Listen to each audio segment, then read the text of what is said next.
You're watching the Eternal Tournament Series. And we are back, continuing our march through the top 8. Now we're up to the semifinals. 4 players remain in this ETS Weekly Open, trying to stay alive and earn that title of the first person to take down a tournament with the new Horse Traver cards. So for this matchup, we're on the other side of the bracket. We've got Kamado on Argenport midrange against Swan on Praxis midrange. And here to help me break down this matchup is LocoPojo. Yeah, I think we've seen both of these decks once before, but they are certainly very powerful lists with a lot going on. Kamado's Argenport deck has a lot of tempo to it. It's a really snappy, quick thing that caps out at 5 with Tavrod Auric Broker and then just starts pulling card advantage over and over and over again. In the meantime, Swan is running something sort of similar where you are playing a lot of sort of early to mid-range threats, Dawnwalkers and Sandstorm Titans, all of the value cards. And then you're valuing it out at the top at 6 with Heart of the Vault and Predatory Carnosaur. And Heart of the Vault will also get you just a pile of draws. So neither player is going to be low on threats. It's all going to be about how they use them and where it is that they place their removal. Yeah, traditionally, as if there's been a tradition established yet, but just conventionally, Tavrod seems like a card that could give Praxis a headache just because Obliterate doesn't kill it and Carnosaur doesn't naturally kill it. But this is a different take on Praxis. It doesn't look that different at first, but then you'll take a closer look, right? We don't have Initiates. We're on Power Stone now. We've got the 4 Obelisk, and we've got the full count of Heart of the Vault and Predatory Carnosaur, along with some Shatterglass Mage. So the big thing here is Xenon Obelisk can make your Carnosaurs and Heart of the Vaults, yada, yada, yada, actually big enough to go toe-to-toe with Tavrod. Now, whether or not they live long enough through the removal suite that Argenport has, that's a different story, right? Yeah, I think Swan's appropriately kitted for this with the Obelisks and the Xenon Initiations. He's got the right stuff for it, and by setting up Power Stones early, he can get to that stuff at about the same time that Tavrod is coming out. So he's not feeling too threatened, I think, by the Tavrods overall. It's certainly the worst card in the Argenport deck. But yeah, I'd actually favor Swan on this one, just because he's playing a deck that is literally just 1 power slower, and the slightly slower deck is usually the one that wins out. Yeah, this is gonna be a real close one. Torch does line up real nicely against some of Kamado's early threats like Interrogator and Instigator, but Bart is lurking, right? It can always just run away with a game if it gets going too quickly before you can get a Carnosaur or an Initiation to eat it up. And Valkyrie Enforcer's no slouch either. Both players just throwing a lot of haymakers at each other, where one's trying to bolster them with Obelisk, while as Kamado is accentuating them with left, right, falchion, bloodletter, that sort of thing. And it's just about how's our threats lining up, how's our removal lining up, how's this going to play out as we get into this best of 5. Pretty exciting. So we've got a lot going on. Kamado has just a 1 power hand, so he's going to throw that back. He picks up the Slays instead. He's got Auric Interrogator, a card that we're seeing a lot of now, and it's just a really, really good setup when you're trying to push tempo. Beyond that, I think that like overall, his hand doesn't look amazing. He's missing the double shadow that he needs to establish early threats. The Auric Runehammer establishes some late game stuff, but he actually does want to take control and be the beatdown here, and he doesn't quite have it. Yeah, Kamado basically is either hoping to see off the top of his deck a 2-drop or really a Shadow Source, as you alluded to, as that hand's got that Interrogator on 3, Impending Doom on 4, and it'll be really Kamado would appreciate if he could cast them on those turns. On the other side, Swan's casting Temple Scribe on turn 2, a classic. Good removal for this lineup. He's got the Vanquishes, he's got the Slays. That means that he's going to be able to take out most of the mid-range threats that Swan is playing, and that should allow him to be the beatdown, even if he's a little bit behind. The main risk here is that, like, Heart of the Vault is not a card that actually responds that well to Vanquish and Slay. It's just too much card advantage, so it just turns into more mid-range threats the more that you play. Yeah. Kamado finds those shadow sources, so Auric Interrogator will be coming out this turn. On the other end, Swan was kind of light on threats, was really just a hand of all filler and cantrips with Amber Acolytes and Temple Scribes. But now Swan's found a Rhinarch, it looks like, from the Amber Monument, and a Shatterglass Mage. So there's some stuff there. Speaking of some stuff, Tavrod off the top of the deck. On curve, and Impending Doom makes for a pretty good deal as well. I think this is going to be helpful for Swan. He wants Tavrod on curve more than he wants anything else. Like, that's his most important card to hit, especially since Swan does not have immediate answers for it without Obelisk. It's going to take a while to figure out a way to stop Tavrod. He might just have to, like, hold out and be defensive and block it in some situation. Yeah, right now, Swan has absolutely no answer to this first Tavrod as we see a second one show up in Kamado's hand. And Kamado's got to be a heavy favorite right now. Even if Swan finds something like a Predatory Carnosaur or a Xena Initiation, neither of those can deal with Tavrod either. Swan can double block Tavrod. Tavrod will pick up 1 to 2 cards, similar to what Heart of the Vault is doing for... I think Kamado's just going to kill the 5/5 and not even leave that option available. Oh, yeah. Yeah, you've got Slay and Vanquish here. He's just going to be able to attack with Tavrod every turn. And so that is he wouldn't be able to play the second Tavrod, but I don't think he needs it. Yeah. So, swinging. Also, Tavrods have a tendency to pick up other Tavrods, which could be pretty ugly. All right. Yeah. Kamado's hoping to find like an Interrogator, but you called it. There's the Tavrod. And a Bloodletter. Bloodletter. Yep, that's a lot of value. So Enforcers get binned. Don't things think pretty cracked. Yeah, it's looking good. So Bloodletter would give the Interrogator the ability to draw cards, or he could just go for the ability to have a bigger Tavrod, which is always nice. I've got to say, I don't think Swan can win this game now. I just think it's over. I would be shocked if Praxis could somehow find a way back into this, as we see the Shatterglass Mage come down with no targets, even though Swan knows there's targets at hand. He's just desperately digging, hoping to find an Obelisk, right, and somehow race this or just get bigger than the Tavrod. But here we go, 13-10. Chew on that. A Shatterglass. This thing's going to keep attacking in. It's picked up a reasonable amount of targets. It's been doing pretty good at like getting the value that it wants. We're open up to the vaults again, and a complete whiff there. So 13 health gained, but nothing for the Tavrods. 2 Bartholos go into the void. And yeah, it's looking a little bit better for Swan, but Swan still doesn't have answers. So with 2 Tavrods left in hand, I think Kamado's got the first game pretty well sealed. Yeah, that Tavron's already drawn 2 cards. You don't mind whiffing there. I mean, putting Bartolo into the trash bin is an upgrade to me. So here we go as, this Tavrod continues his rampage. Swan does not have anything like Praxis Displacer in their list either. I mean, this Tavrod is a 13-10 for life until he finds that second Shatterglass Mage to take out the 8/3 weapon. In the meantime, though, Kamado's going up to 35 health and taking Swan down to 18 and obliterating his board. It's not looking great. We see Auric Runehammer and Tavrod Auric Brokers. Just like, I mean, Swan needed some killer units. He needed some better stuff. He's got the Shatterglass Mage to actually knock the Bloodletter off of Tavrod. So now his blocks look a little better. He's going to chump the 0-2 again, but Tavrod's just going to keep attacking. And as a result, he keeps getting to have fun. One thing that Tavrod can do is actually actively deck you in situations where both players can present a lot of threats. It is very hard to attack with him in the later stages of the game, just because he's got that 5 mil, basically.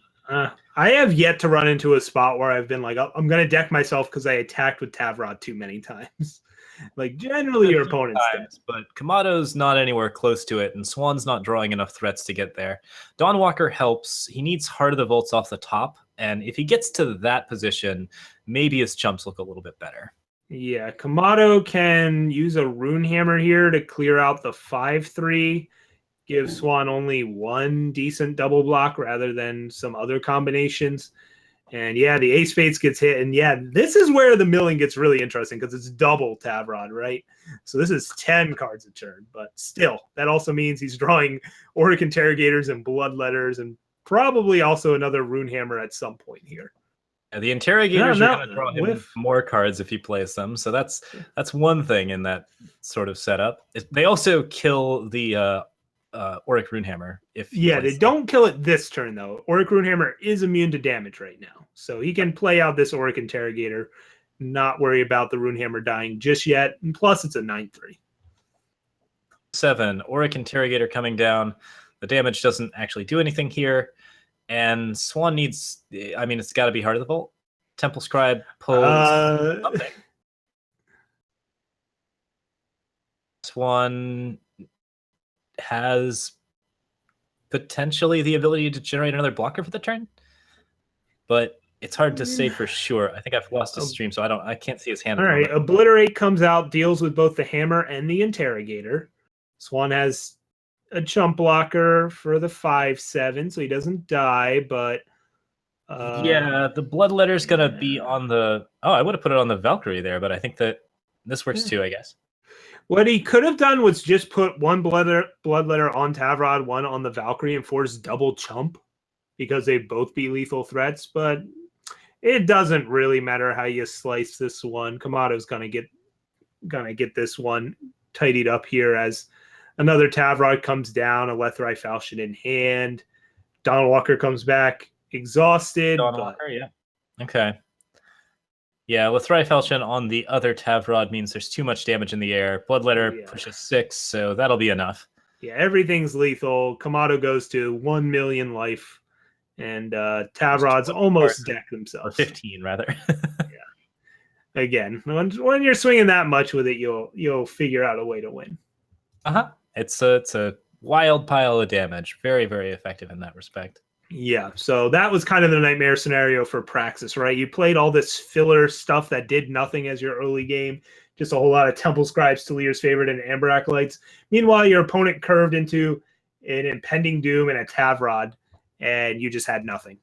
So I've got the mirror for you. What about that Copper Hall Blessing? Just try and stall out your opponent and make them discard a bunch of cards.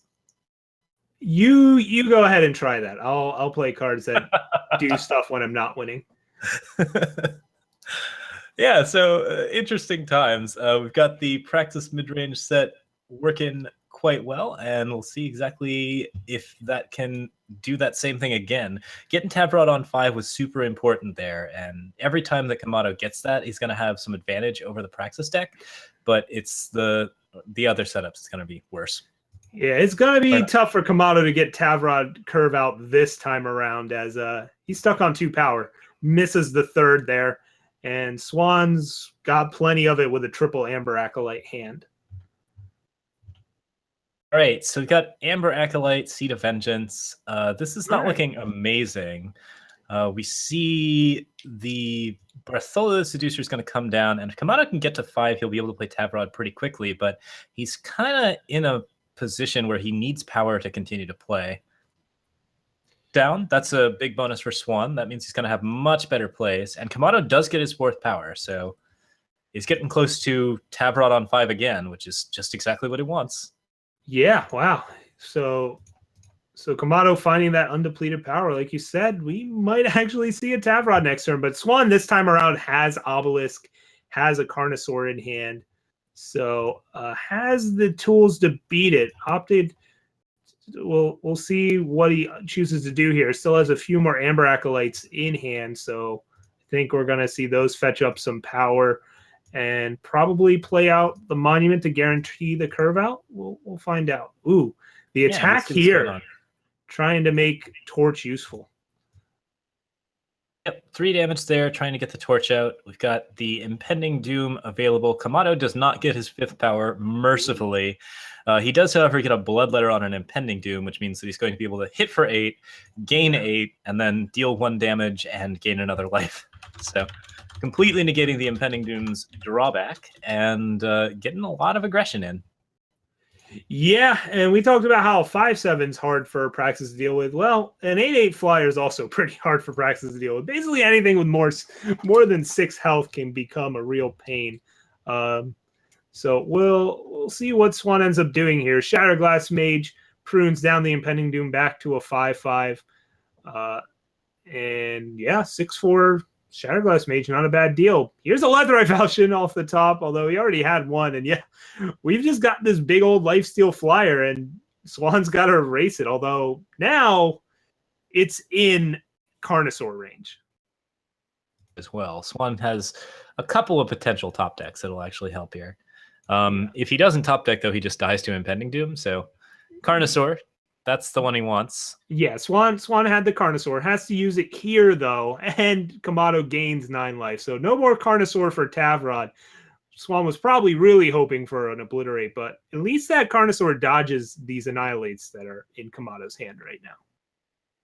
So, Bartholo demands predatory Carnosaurs for answers and also yeah. pushes enough damage to be kind of scary here, Well, especially with Dryfelchen on.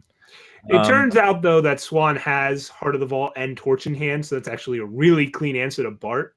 Kamado doesn't know that, though. So he's looking at, oh, my opponent has a Torch, right? He knows at least Swan has a Torch because of that attack with Amber Acolyte earlier. But still, Bart with a Lethrite Falchion's not a bad place to be. It's really, if you're not playing Bartolo here, what are you doing? Are you going to use Slay to take out the 6-4? Are you going to trot out the Interrogator, which is straight up dies to Torch? Neither of those are super appealing, but it looks like Slay is the line of play. Slay, he's got the whole setup there. Talir's Favored sets up Heart of the Vault for Swan, which is going to give him a pretty sizable amount of threats. And Obelisk is now fully powered. We've got 16 health for Kamado. Kamado needs to find better answers. He's going to play the Bartholo probably here, but then he's taking a lethal. So, yeah.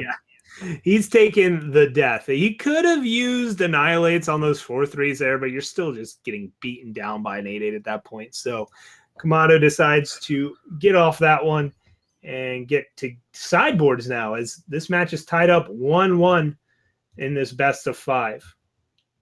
This matchup quite a bit. It's a very even brawl for the most part. You have the potential to just get out of control with those Tavrods, but if you don't hit those, Praxis does a lot. And basically, Praxis is trying to do the same thing with Heart of the Vault and just get completely insane on card advantage and value. It's up to the Xenon Obelisks mostly to determine how things go, but I think there's just a lot of good back and forth going on. Well, yeah, you could stick to the Xenon Obelisk plan, or as we see here with Swan, you could try and just fly over the Minotaurs, right? The problem with that strategy is, of course, all the life gain that you have to deal with on the crackback. So it's not the most reliable strategy. Swan has a lot of options in the sideboard, right? Xenon Initiation, really nice at buffing up your units just a bit more so they can take out Tavrod or be a clean answer to Bartolo or reach up to the skies and take out those flying impending dooms and such.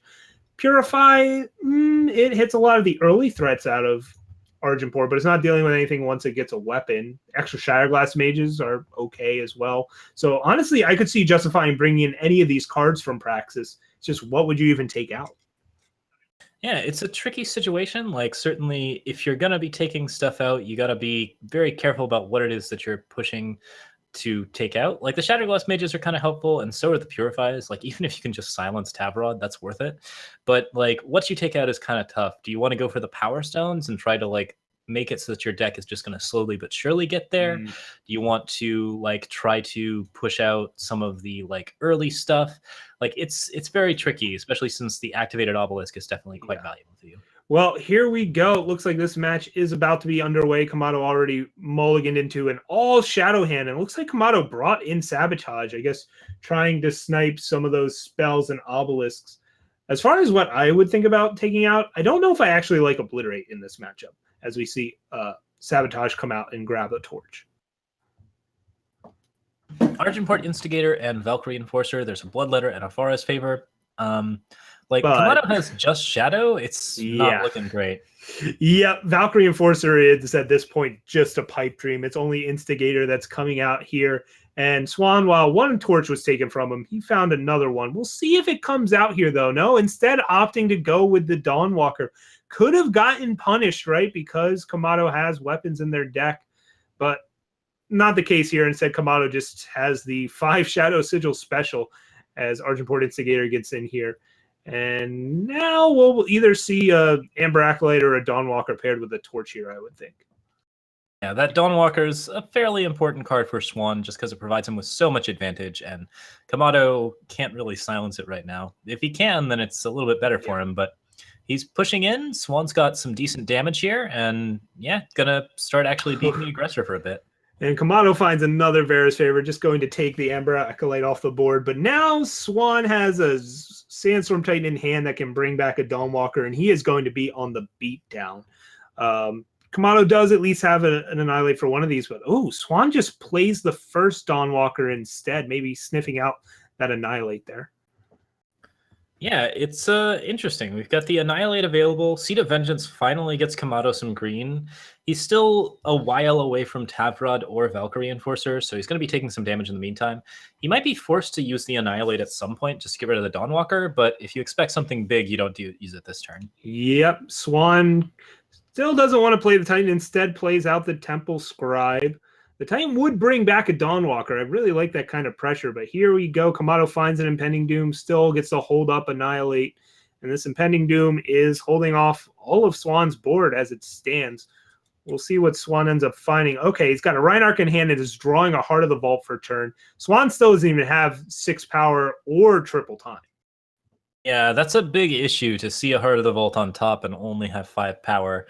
It's one of the more awkward things in the deck. And now he gets to push for damage, and that weapon is going to be really, really crucial to getting Kamado back in this game. Also, there's another Heart of the Vault on top of Swan's deck. So Swan has a whole lot of uncastable cards, but once they do become castable, he'll probably win this game. We see Sabotage straight up whiff there. So Kamado knows that all the cards in Swan's hand are units. So that's something to keep in mind. Meanwhile, Impending Doom, as you said, gets the Bloodletter, bashes in for 8. Swan's on a 2-turn clock, but Kamado's under pressure as well. Yep, Annihilate here kills the 5/5. I don't know if Kamado's under that much pressure. He's currently healing more damage than is getting dealt to him. So, well, that Bloodletter only healed you for 1 turn, and now you use the Annihilate there on Reinarch, and this Impending Doom was grounded until that second Justice finally shows up, and Impending Doom goes back to terrorizing the skies. Okay, so Swan's got a real draw now. What he picks up is going to be pretty crucial. Yeah, there's currently 11 damage in the air. Lethal? No? 8. Let's see what it is. Obelisk. Is that lethal? Yes, it is. That's enough. Obelisk is lethal. Blocks the 6 damage, but 12 comes through. So, yeah, Obelisk and Torch were all lethal there. And I think even a Time Source that was undepleted would have been, because Carnosaur would have done some work. So, yeah. A lot of ways for Swan to find lethal there. Like I said, there was pressure going both ways. We got into a race, and, well, race has got to end at some point. So there we go. Swan takes that one and goes up, what, 2-1 now? That was the first post board? Archimport mid-range. Like, the problem is that he's just really well matched up against everything but Tavrod. So, like, he's doing really well in setting up those obelisks and getting things forward. I think he's probably favored to win this at this point. So should be pretty nice. Being up a game certainly helps. But, yeah, usually helps. Kamado's had some clunky draws, some issues with power cooperating, right? That game didn't see a Justice Source for quite some time. The game before was stuck on 3 and then 4 for a while. So we'll see if that fortune turns around. But at the same time, that's part of deck building, right? As we see here, Swan has those Amber Acolytes, these Power Stones, these Temple Scribes. He's always going to hit the power he wants. That's part of what Praxis does. It's a pretty solid setup, and I think it's going to work out quite well. So, yeah, we're now looking at, like, potential sideboards, but, like, should be getting into a game pretty short. Yeah, the game is underway. Swan had a Power Stone out. Kamado's got an Argenport Instigator and a Valkyrie Enforcer in play. So Swan's under quite a bit of pressure here. Sees a Heart of the Vault on top of his deck, and has to decide if he wants to double Acolyte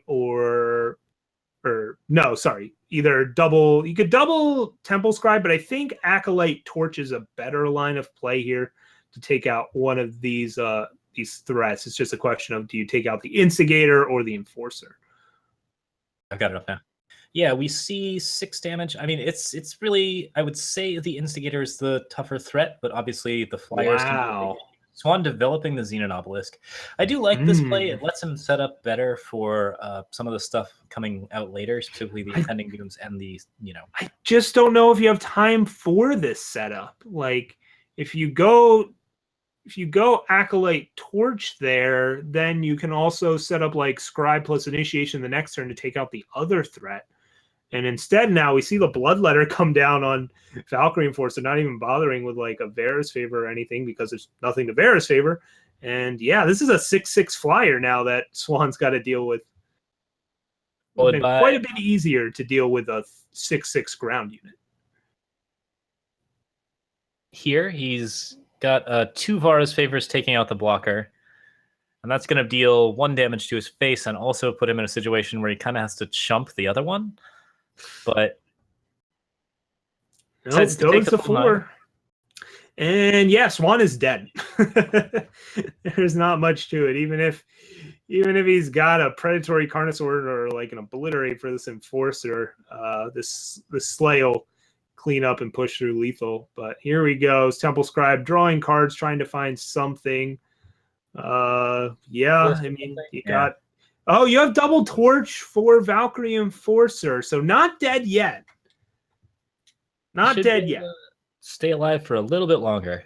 Yeah, this might not be over, actually. It's gonna be Swan's gonna get really, really low, but it ain't over. So now Kamado's got to decide if he wants to slay one of these 2/2s to keep this 3/3 alive, but that means he can't play this Impending Doom or Valkyrie. And yeah, instead we're gonna see Impending Doom come down, and Swan might actually turn the corner if he finds a time source. Could slam down this predatory Carnosaur. Without that, though. Yeah, without it, it's a real tough setup. And he is without it. The draw there is a Friendly Wisp, which theoretically could chump block, but we see Kamado's hand. It's a Valkyrie Enforcer. It's a Slay. So Friendly Wisp not going to get the job done. Also, on the top of the deck's a Shatterglass Mage. Again, not an answer to a 5/5 flyer that's lethal. Not so much. So Swan in quite a bit of trouble. Just going to be taken out here, and it'll go to 2/2, at which point it's going to be down to whether or not we've got one more round just to see exactly who gets the best curve and best plays. Yeah, Swan almost found a way to claw his way back out of this. Instead, swinging with the Temple Scribe, hoping Kamado somehow blocks with the 5/5 flyer. It's not to be. And I think we'll see the scoop or the lethal flyer come through here shortly. Gonna go ahead and see what happens. Yep, Swan is done. So there you go. Yep, so that time Swan was again stuck on 5 power, but didn't have the pressure to actually win the game. Instead was under quite a bit of pressure as, man, taking that turn off to play the obelisk, it's tough to find when to play it, but that was a bold move, and it certainly did not work out for Swan there. Good. So we'll have one more round, and we'll see if they can figure it out. Yeah, all tied up 2-2. This one's for the marbles and for the finals.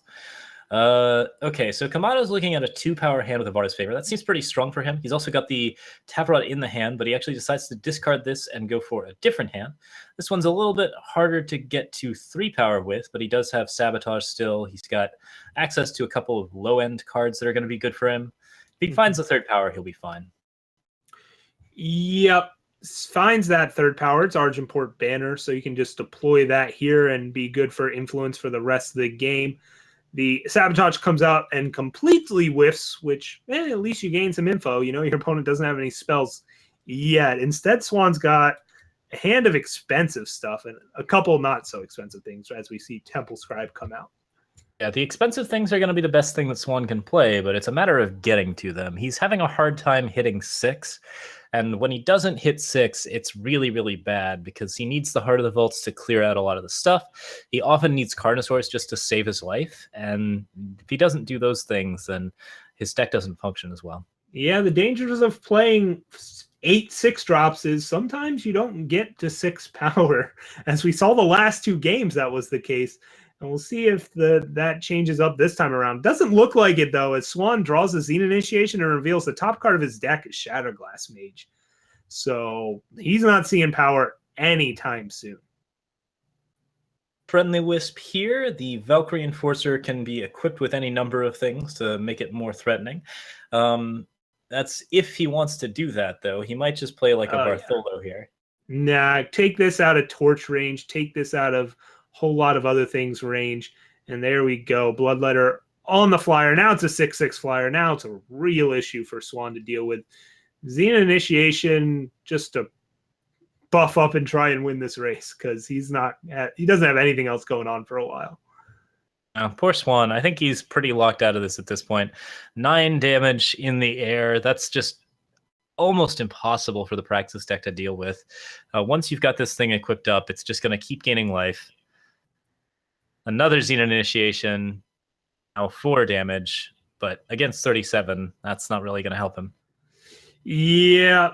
So Praxis answers and power just, both players were on 3 power this game. It's just Kamado had much better things to do with that power, right? 3/3 flyer with some more weapons to spare just gets it done here as Argent-Port Instigator comes out and is also bigger than everything else on this board. That Instigator offers a graceful death for Swan, but nothing else. So not looking so great.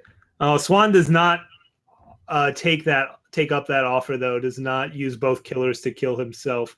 And instead, Kamado will just clear out the skies with Slay and swing in.